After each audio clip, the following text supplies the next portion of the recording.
Hello everyone, so this is the lecture number 10 of genetic engineering series. इसमें हम पढ़ेंगे DNA sequencing के बारे में, जो कि फर्स्ट है Maxam Gilbert sequencing. Okay, so DNA sequencing क्या होती है? डीएनए सीक्वेंसिंग में हम डीएनए को सीक्वेंस करते हैं according to what sequence is next. मतलब कि जैसे हमारा कोई भी डीएनए है, उसका एक सीक्वेंस है, समझो, है ना. पर ये चीज़ हमें कैसे पता है कि इसका सीक्वेंस क्या है ना. TAGCATG, मतलब ऐसा कोई सीक्वेंस है. ये चीज़ हमें कैसे पता है कि ये सीक्वेंस एग्जैक्ट यही है? तो उसके लिए हम करते हैं डीएनए सीक्वेंसिंग, है ना. अब डीएनए सीक्वेंसिंग के भी ना दो टाइप्स होते हैं, मेजर दो टाइप्स. ऐसे तो अभी मॉडर्न में बहुत सारे आ गए, नेक्स्ट जनरेशन सीक्वेंसिंग, है ना, फिर सैंगर सीक्वेंसिंग. जो हम पढ़ेंगे वो है मैक्सम गिलबर्ट सीक्वेंसिंग और Sanger sequencing, right. Now first है मैक्सम गिलबर्ट सीक्वेंसिंग. जो मैक्सम गिलबर्ट सीक्वेंसिंग है उसको डिस्कवर किया था एलन मैक्सम ने, है ना. तो डिस्कवर्ड बाय एलन मैक्सम. और ये कब किया था? ये 1970s में किया था, लेट 1970s में. तो हम यहाँ पे लिख सकते हैं अराउंड ये 1976 से 1977, मतलब इस बीच में किया था, है ना. सो जो मैक्सम गिलबर्ट सीक्वेंसिंग है वो उसके बारे में लिखते हैं. It is a method by which the sequence of a DNA fragment is identified. ठीक है, किसी भी डीएनए फ्रेगमेंट की जो सीक्वेंस है उसको हम आइडेंटिफाई करते हैं, तो वही होता है मैक्सम गिलबर्ट सीक्वेंसिंग. सिर्फ मैक्सम गिलबर्ट सीक्वेंसिंग ही, सारे सीक्वेंसिंग में ऐसा ही होता है ना. लेकिन मैक्सम गिलबर्ट सीक्वेंसिंग में ऐसा क्या अलग होता है ना. तो उसमें होता है identified DNA fragment is identified by using chemicals. तो इसमें यही चीज़ अलग होती है कि इसमें कुछ केमिकल्स का यूज़ करते हैं. और वो केमिकल्स क्या करते हैं? That cuts DNA at specific points. ठीक है, ये स्पेसिफिक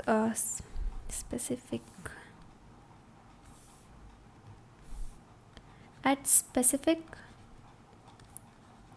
points. ठीक है.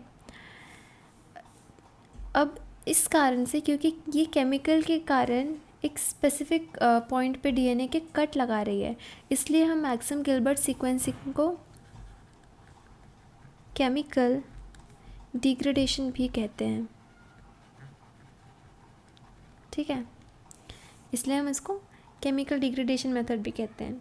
ऐसी सैंगर सीक्वेंसिंग को हम चेन टर्मिनेशन मेथड कहते हैं. मतलब याद रखना, मैं बता रही हूँ, वैसे नेक्स्ट लेक्चर में बताऊँगी ही अच्छे से. सो मैक्सम गिलबर्ट सीक्वेंसिंग को एलन मैक्सम ने डिस्कवर किया था, इस मेथड को. और ये मेथड होता है डीएनए फ्रेगमेंट्स की सीक्वेंस को आइडेंटिफाई करने के लिए, और इसके लिए यूज़ होता है केमिकल्स, जिससे जो डीएनए है उसके स्पेसिफिक पॉइंट्स पे कट होता है, और उस कट होने के कारण हम फिर उसको सीक्वेंस कर पाते हैं बेटर तरीके से. अब ये मैं बताऊंगी कैसे ना. इसको इस कारण से केमिकल डिग्रेडेशन भी कहा जाता है. ओके, तो इसका जो प्रोसीजर होता है ना, उसमें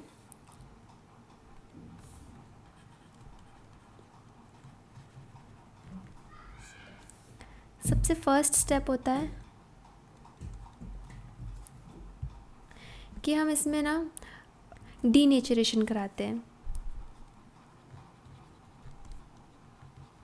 डीनेचरेशन का मतलब है जो डबल स्टैंडर्ड डीएनए का, अच्छे से लिख लेना इसको, उसको हाई टेम्परेचर देख के सिंगल स्ट्रैंड में कन्वर्ट करा देते हैं. ठीक है, डबल स्टैंड से सिंगल स्ट्रैंड डीएनए में कन्वर्ट करा देते हैं. अब देखो, ये डबल स्टैंडर्ड डीएनए का है ना, तो उसको जब हमने सिंगल स्ट्रैंड में कराया तो उस सिंगल स्ट्रैंड में से किसी भी एक स्ट्रैंड का अगर हम सीक्वेंस निकाल लें तो हम दूसरे स्ट्रैंड का भी निकाल सकते हैं ना। जैसे अगर एक स्ट्रैंड का हमें पता है ATGCGA है, तो हम दूसरे स्ट्रैंड का भी निकाल सकते हैं कि होगा TACGCT, है ना। ये दूसरे स्ट्रैंड का सीक्वेंस होगा, ये हमें पता चल जाएगा, ठीक है। तो फर्स्ट होता है डीनेचरेशन, जिसमें हम डबल स्ट्रैंडेड DNA को सिंगल स्ट्रैंडेड DNA में कन्वर्ट कराते हैं। ओके, यूजुअली हाई टेम्परेचर या हाई pH देके हम हाई टेम्परेचर या हाई pH देके, ठीक है। अब जो नेक्स्ट स्टेप है सेकंड, उसमें होता है जेल इलेक्ट्रोफोरेसिस, इसी सिंगल स्ट्रैंड का फोरेसिस, ठीक है। तो जब हम सिंगल स्ट्रैंडेड DNA है, ठीक है, और मतलब वो दूसरे DNA के साथ भी मिले हुए हैं, अब उसका जब हम जेल इलेक्ट्रोफोरेसिस कराएंगे तो वो बैंड पैटर्न्स बनाएंगे, है ना। अब उस बैंड के हिसाब से फिर हम उसको एक्सट्रैक्ट कर लेंगे, है ना। तो जो सिंगल स्ट्रैंडेड DNA है, एज वो सिंगल स्ट्रैंडेड होने के कारण वो लाइटर भी है, सो ड्यू टू दैट जो हैवियर स्ट्रैंड है वो पीछे रह जाएगा और बाकी लाइटर स्ट्रैंड्स आगे रह जाएंगे। फिर इसको हम एक्सट्रैक्ट कर सकते हैं, निकाल सकते हैं, है ना। अब क्या करेंगे हम इसको, थर्ड वाला जो हमारा स्टेप है उसमें हम एक फ्रेगमेंट को लेंगे, ठीक है, क्योंकि उस फ्रेगमेंट का सीक्वेंसिंग करना है। सो यहाँ पे पूरा ही लिख देती हूँ, we will take one fragment, है ना, ban from the jail,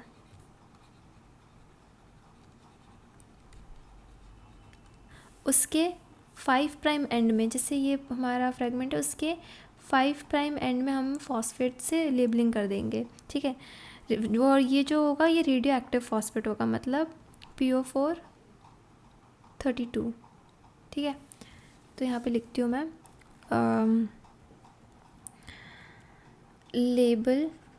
labelling कैसे करते हैं, 5 प्राइम एंड से जो फॉस्फेट है पहले उसको रिमूव करते हैं, फिर उसके बाद हमारा जो रेडियो एक्टिव फॉस्फेट है वो वहाँ पे इनकॉर्पोरेट कर देते, लगा देते, वहाँ पे लेबलिंग कर देते उससे, है ना।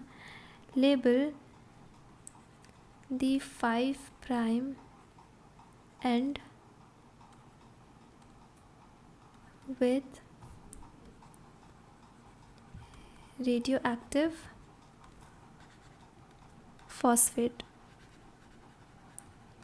रेडियो एक्टिव फॉस्फेट यानी कि 32PO4, ठीक है।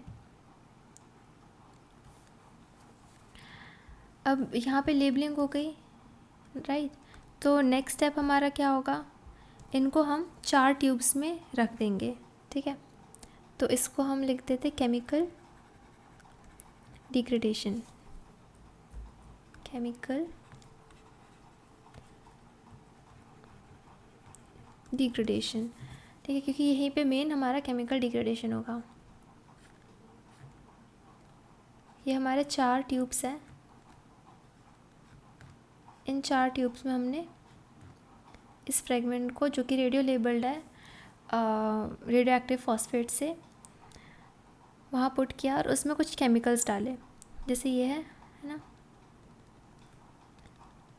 इन 4 में ऐसे हमारा फ्रेगमेंट और केमिकल्स है। अब वो केमिकल्स क्या क्या है, फर्स्ट वाला जो ट्यूब है, tube number 1, tube number 2, tube number 3 and tube number 4। First वाला जो ट्यूब है उसमें है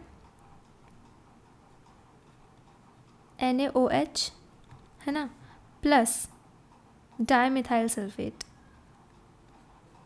डाईमिथाइल सल्फेट, ठीक है। सेकंड वाले में है डाईमिथाइल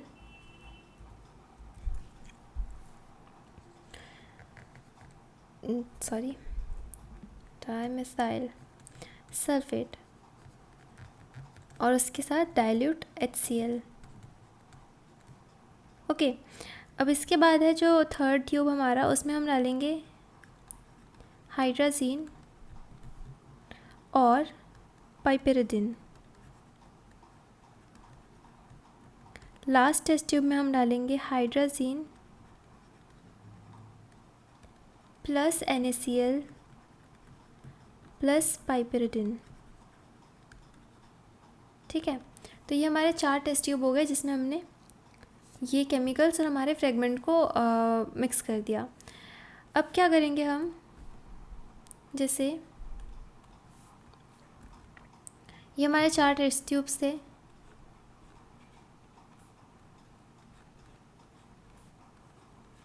अब ना जो चारों टेस्ट ट्यूब है उसके केमिकल के हिसाब से आप याद कर लेना कि वो कहाँ पे कट लगाते हैं। मैं बताती हूँ कैसे। जैसे फर्स्ट टेस्ट ट्यूब में हमारा क्या था, NaOH और डाइमिथाइल सल्फेट। ठीक है, डाइमिथाइल सल्फेट है ना। नेक्स्ट था डाइमिथाइल सल्फेट और डाइल्यूट HCl, डाइल्यूट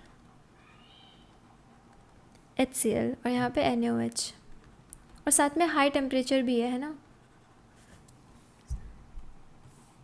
तो ये लिख लेना आप अलग से। हमारे थर्ड टेस्ट ट्यूब में क्या था, hydrazine plus piperidine. Last test tube में था hydrazine plus NaCl plus piperidine. ठीक है, अब इसको हमने जब डाला है तो इसका कुछ सिग्निफिकेंस भी होगा, क्यों डाला है। तो उसका सिग्निफिकेंस ये है कि जो डाइमिथाइल सल्फेट और NaOH है ये कट लगाता है A प्लस G साइड पे। मैं बताती हूँ कैसे। जैसे समझो AGTC ACCGGTTA, समझो ये हमारा DNA सीक्वेंस है। ठीक है, अब ये उसका 5 प्राइम एंड है और ये इसका 3 प्राइम एंड है, और ये वाला जो है इसका जो फॉस्फेट है वो लेबल्ड है, रेडियो लेबल्ड। ठीक है, अब क्या होगा, जैसे डाइमिथाइल सल्फेट और NaOH वाला जो टेस्ट ट्यूब होगा उसमें ये कहाँ कहाँ कट लगाएगा, A प्लस G, मतलब यहाँ कट लगाएगा या यहाँ कट लगाएगा या यहाँ कट लगाएगा या यहाँ कट लगाएगा या यहाँ कट लगाएगा, यहाँ यहाँ यहाँ यहाँ या फिर यहाँ। ठीक है, अब अगर यहाँ कट लगाया तो कोई भी वो फ्रेगमेंट नहीं दे रहा है। ठीक है, यहाँ पे अगर कट लगाया, मतलब यहाँ पे कट लगाया तो रेडियो लेबल्ड और ये A, यहाँ पे कट लगाया रेडियो लेबल्ड A और G, यहाँ पे लगाया तो रेडियो लेबल्ड AGTCA, मतलब इस तरीके से कंटिन्यूसली लगाता रहेगा कट हम अपना और फ्रेगमेंट्स बनाता रहेगा। ठीक है, ऐसे ही सिमिलर सब में। ये मैंने बहुत बड़ा सीक्वेंस बना दिया तो इसलिए थोड़ा सा कंफ्यूजिंग हो रही है। मैं एक काम करती हूँ, लास्ट में एक अच्छे से एग्जांपल से आपको पूरा बता दूँगी कि कहाँ पे कौन सा कट लगाएगा और लास्ट में क्या क्या फ्रेगमेंट्स बनेंगे और हमने कैसे उसकी सीक्वेंसिंग करी। पहले अपन ये लिख लेते हैं। ठीक है, फिर जो सेकंड टेस्ट ट्यूब है, ये फर्स्ट टेस्ट ट्यूब था, ये सेकंड टेस्ट ट्यूब है, थर्ड एंड फोर्थ। जो सेकंड टेस्ट ट्यूब है डाइमिथाइल सल्फेट और डाइल्यूट HCl वाला, वो कट लगाता है सिर्फ एडेनिन पे। हाइड्रोजीन और पाइपरिडिन जो लगाता है वो T प्लस C, मतलब T और C पे। जो फोर्थ है हमारा, उसमें हाइड्रोजीन आपको हाइड्रोजन ना लगे, हाइड्रोजीन। ठीक है, हाइड्रोजीन। सो लास्ट वाला जो टेस्ट ट्यूब है जिसमें हाइड्रोजीन, NaCl और फॉस्फेट है, फॉस्फेट बोल रही हूँ, सॉरी मैं खुद ही गलत बोल रही हूँ, पाइपरिडीन, क्योंकि यार फॉस्फेट ही लिखते हैं ना अपन P, तो अपन पूरा ही लिख देते हैं, पाइपरिडीन है ना। ओके, जो लास्ट वाला टेस्ट ट्यूब है उसमें कहाँ पे कट लगाता है, C पे। ओके, अब जब इसने यहाँ पे कट लगाया उसके बाद हमारा नेक्स्ट स्टेप क्या होता है, फोर्थ के बाद फिफ्थ। ठीक है, सो हमारा फिफ्थ स्टेप क्या है, जिसे केमिकल डिग्रेडेशन हो गया, कट्स लगा लिए, उसके बाद डिफरेंट फ्रेगमेंट्स बन गए हर हमारे टेस्ट ट्यूब में। उसके बाद हम कराते हैं फिर से जेल इलेक्ट्रोफोरेसिस। अब जब हम जेल इलेक्ट्रोफोरेसिस करेंगे तो क्या होगा, जैसे ये वेल्स है हमारे, तो डिफरेंट बैंड्स बन जाएंगे है ना। उस बैंड्स के हिसाब से हम फिर हमारा सीक्वेंसिंग करेंगे तो मेन हमारा ये बैंड होता है जिसकी वजह से हम सीक्वेंसिंग कराते हैं। तो फिर जेल इलेक्ट्रोफोरेसिस करने के बाद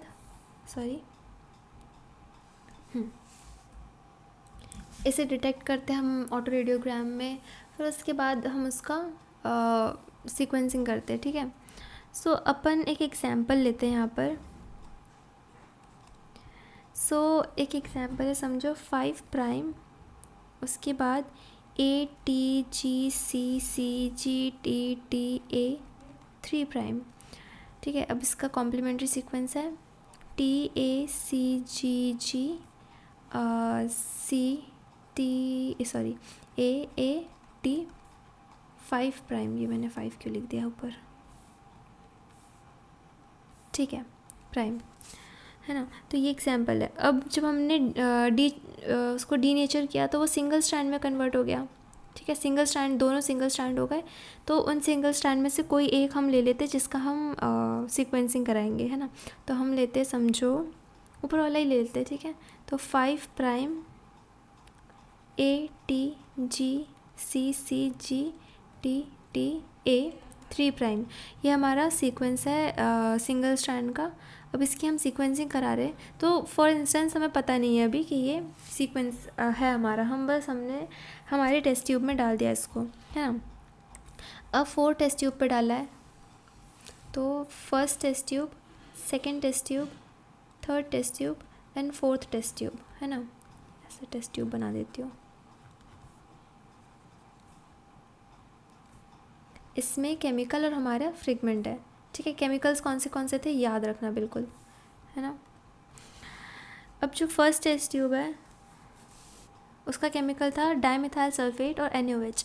ये कहाँ पे कट कर रहा था, एडेनिन और ग्वानिन पे। तो यहाँ पे कहाँ कट करेगा बताओ, एडेनिन पे करेगा, ग्वानिन पे करेगा, ग्वानिन पे करेगा, एडेनिन पे करेगा, ठीक है।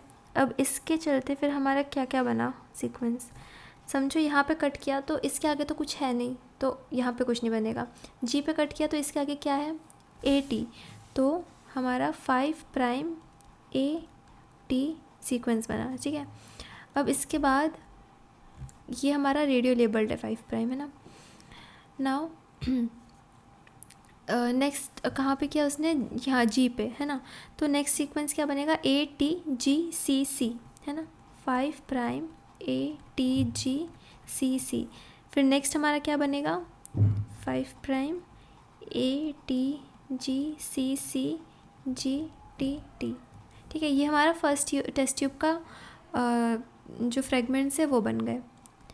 अब नेक्स्ट टेस्ट ट्यूब में क्या होता है, नेक्स्ट टेस्ट ट्यूब जो है वो हमारा, उसमें एडेनिन जहाँ पर है वहाँ पे कट्स लगेंगे। और ये यहाँ पे कौन सा हमने डाला था, डाइमिथाइल सल्फेट के साथ साथ डाइल्यूट HCl। सो यहाँ पे एडेनिन कहाँ पर है, यहाँ पर और यहाँ पर, इसके आगे तो कुछ नहीं है। तो हमारा सीक्वेंस ये होगा 5 प्राइम ATGCCGTT, ओके। नेक्स्ट हमारा है third test tube. Third test tube में हाइड्रोजन और पाइपेरिडिन है, ये T और C पे ब्रेक्स लगाता है। तो TCCTT, ठीक है। अब यहाँ पे ब्रेक लगाएगा तो इसमें आएगा 5 प्राइम A, ठीक है, 5 प्राइम ATG, ठीक है।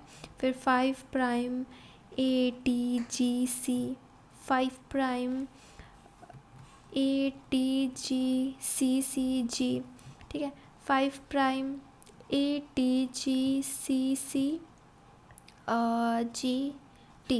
ओके। फिर एक और हमने T तक बना लिया ना, हाँ हो तो गया, कंप्लीटेड। इसको मिटा देती हूँ। ये हमारे फ्रेगमेंट्स बनाए हैं इसने, किसने, थर्ड वाले जो टेस्ट ट्यूब है उसने, हाँ। लास्ट टेस्ट ट्यूब जो हमारा है उसमें हमने डाला हाइड्रोजन, NaCl और पाइपेरिडिन, ठीक है। तो ये ब्रेक लगाता है C पे, साइडिन C, हाँ। तो कहाँ पर कौन से फ्रेगमेंट्स बने हमारे पास, A, टी जी और A T G C.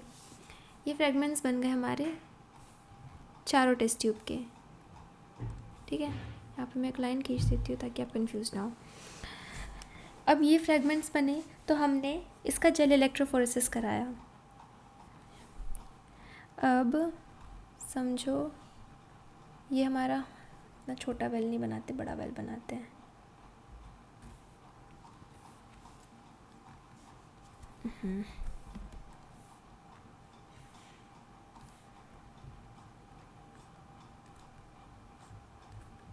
Second well, third well,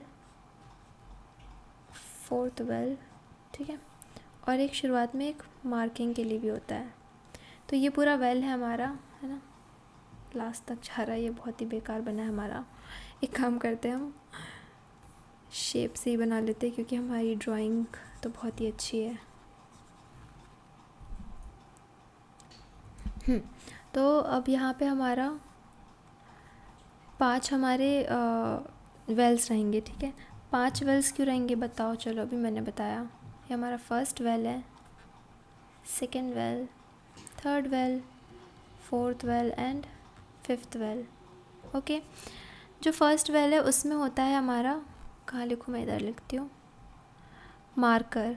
ठीक है, सेकेंड वेल में हमारे ट्यूब 1 का, फिर सेकेंड वेल, थर्ड वेल में सेकेंड का, फोर्थ वेल में थर्ड का, फिफ्थ वेल में फोर्थ ट्यूब का हम रनिंग कराते हैं। ठीक है, यहाँ पे सैंपल पुट करेंगे, सैंपल यहाँ पे लोड करेंगे, फिर वो रन करेगा। अब जो मार्कर है वो मार्कर कुछ ऐसा होता है, देखो जैसे यहाँ पे फर्स्ट हमारा जो डीएन मतलब जो फारदेस्ट जाएगा तो ये फर्स्ट है हमारा, इसको फर्स्ट लिखते हैं।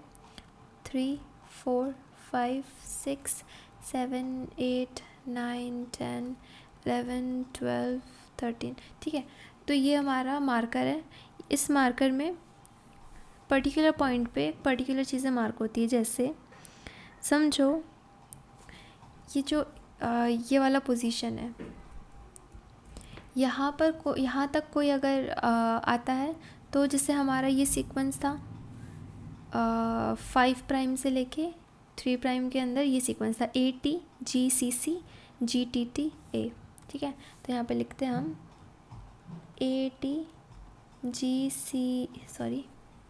CC क्या था, TTA है ना, GCC TTA है ना। तो और ये हमारा 3 प्राइम और ये हमारा 5 प्राइम एंड। तो अगर इस पोजीशन पे कोई आते हैं तो वो उसका जो लास्ट सीक्वेंस है वो ये होगा। कैसे, अब मैं बताती हूँ, है ना। जैसे हमारा फर्स्ट टेस्ट ट्यूब है, समझो उसमें कितने बने थे, 1 2 3 है ना। जब 3 है तो मतलब यहाँ पे 4 बैंड्स आएंगे, एक बैंड एक्स्ट्रा आता है, वो होता है पूरा का पूरा एक वो, है ना। और फिर इस वाले में कितने बैंड्स आएंगे, 2 बैंड्स आएंगे। इस वाले में कितने बैंड्स आएंगे, इसमें 3 4 5 यानी कि 6 बैंड्स आएंगे। ठीक है, इसमें कितने बैंड्स आएंगे, इसमें आएंगे 2 बैंड्स। ठीक है, हो गया, सॉरी 3 बैंड्स। ठीक है, अब कैसे, समझो फर्स्ट वाले का मैं एग्जांपल बताती हूँ। ये हमारा 8th वाले पोजीशन पे एक आएगा, ये रेडियो लेबल्ड है, और ये एक पोजीशन यहाँ पे आएगा। फिर एक आएगा यहाँ पर, एक आएगा यहाँ पर, एक आएगा यहाँ पर, जो कि 32PO4 लेबल्ड है। ये लेबल्ड नहीं है, सॉरी ये लेबल्ड है क्योंकि हमारा 5 प्राइम एंड पे लेबल था ना, तो ये यहाँ पर है। ठीक है, तो इस वाले पोर्शन पे ये ए के साथ मतलब यहाँ से स्टार्ट हुआ है। ठीक है, और वहीं पे वो हो गया, जैसे ए और टी मतलब टी पे जाके वो एंड हो गया। ठीक है, और यहाँ पे ATG है ना, ATGCC। ठीक है, ए और टी पे जाके ये एंड हुआ तो यहाँ पर ये आ गया। ठीक है, फिर ATGCC तो यहाँ पे आ गया, फिर ATGCC GTT जो लास्ट वाला हमारा सेगमेंट था तो वो यहाँ पे बना ए के सामने, है ना। अब वैसे ही इनका भी बनेगा, जैसे ATGCCGTT है ना। तो यहाँ पे ये कहाँ पे बनेगा, यहाँ पे इस पोजीशन पे, मतलब यहाँ पे, है ना। क्योंकि सिमिलरली जैसे ये TT और A तक नहीं आया था, T तक बस बचा था, वैसे ही सिमिलर हमारा फ्रेगमेंट बना था, तो इसी के साथ बनेगा। जैसे ये सिमिलर फ्रेगमेंट बना ना, तो उसी के साथ बनेगा, ठीक है। तो यहाँ पे एक और थर्ड वाले में एक और यहाँ पे इसी के साथ ये वाला फ्रेगमेंट बनेगा, क्योंकि दोनों का फ्रेगमेंट सेम है ना। ओके, तो सॉरी कहाँ गया, ऐसे करके एक फ्रेगमेंट ये यहाँ पे बनेगा। ओके, एक फिर इसमें क्या क्या क्या सीक्वेंस था, एक तो ए के बाद एक सीक्वेंस था, ए के बाद एक सीक्वेंस, मतलब यहाँ पे है ना। फिर ATG मतलब यहाँ पे एक सीक्वेंस, यहाँ पे एक बैंड बनेगा। फिर ATGC मतलब यहाँ पे एक बैंड बनेगा।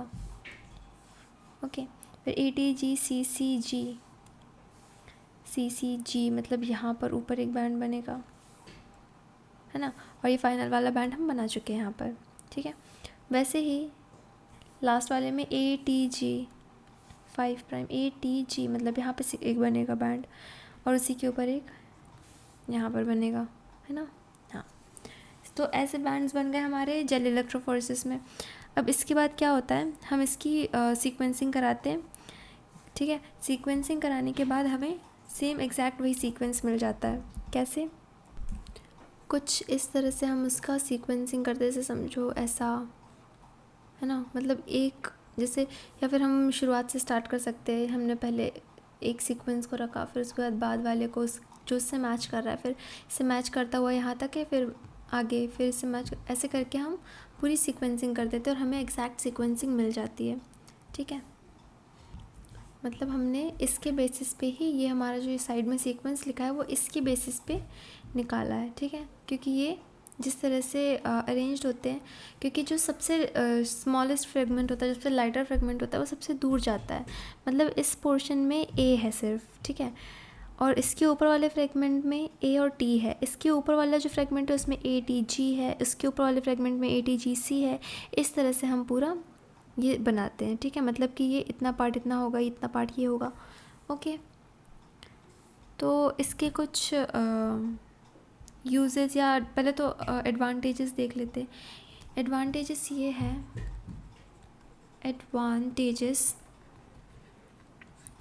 इसके एडवांटेजेस ये है कि सबसे पहले तो ये बहुत ज़्यादा एक्यूरेट है, तो हम हाई एक्यूरेसी लिख देते हैं, हाई एक्यूरेसी, ठीक है। और इसमें जो है ना, जो कुछ मॉडिफिकेशंस हो जाते हैं ना, जैसे मिथाइलेशन या फिर कोई डैमेज है बेस पेयर में, तो वो भी ये डिटेक्ट कर लेता है। कैन डिटेक्ट एनी मॉडिफिकेशंस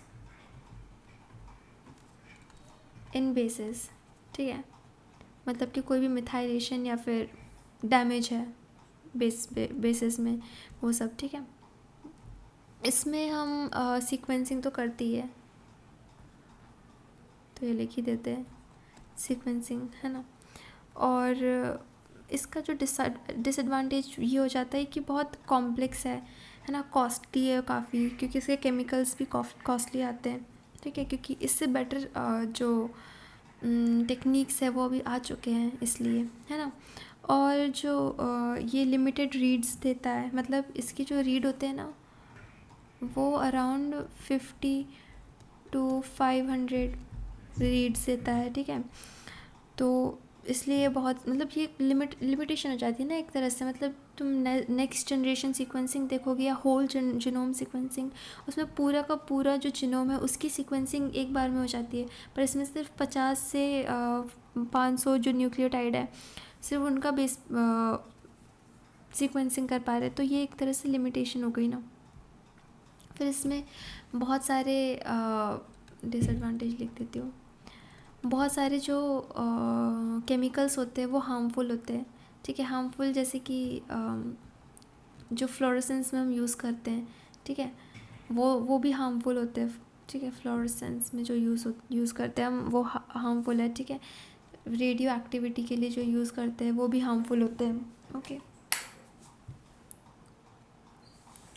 इसके बाद ये काफ़ी टाइम कंज्यूमिंग है, ठीक है, हमने कॉस्टली नहीं लिखा, कॉस्टली है, टाइम कंज्यूमिंग है। इसके बाद ये बहुत ही कॉम्प्लेक्स भी है ना, जिसे भी हमने पढ़ा, ठीक है, तो काफ़ी कॉम्प्लेक्स भी था ना। इसके बाद कई बार इनकंसिस्टेंट रिज़ल्ट भी आ जाता है, और इसका जो ये है ना, फर्स्ट जो हमारा बेस है या जो फर्स्ट न्यूक्लियोटाइड है उसको नहीं बता पाता है ना, क्योंकि यहाँ पे फर्स्ट वाले में जब कट ही नहीं करेगा तो फिर फर्स्ट पे कौन सा न्यूक्लियोटाइड है ये बता ही नहीं पाता है, इसलिए, ठीक है। जैसे समझो अगर ए पे कट करता है, ठीक है, तो उसके आगे कौन सा सीक्वेंस है हमें पता ही नहीं चलेगा। जैसे टी पे कट करेगा तो हमें पता है कि टी के आगे ए है, पर समझो ए पे कट कर रहा है, समझो इस वाले ए पे कट कर रहा है तो इसके आगे का सीक्वेंस हमें पता चल गया है कि ये है, पर जब इस वाले ए पे कट कर रहा है तो इसके आगे का सीक्वेंस हमें पता ही नहीं चल रहा है, तो एग्जैक्ट क्या फर्स्ट सीक्वेंस होता है हमें इसमें नहीं पता चल पाता है, तो ये एक डिसएडवांटेज भी हो जाता है, ठीक है। सो हमने एक मैक्सिम गिलबर्ट सीक्वेंसिंग पढ़ लिया आज। हम नेक्स्ट लेक्चर में पढ़ेंगे सैंगर सीक्वेंसिंग बहुत ही अच्छे से, है ना। बहुत इजी है और मतलब समझने में काफ़ी इजी है, क्योंकि वो पीसीआर से थोड़ा रिलेट करती है।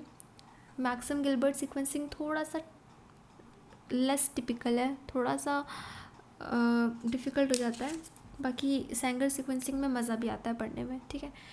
सो इसी के साथ बाय बाय।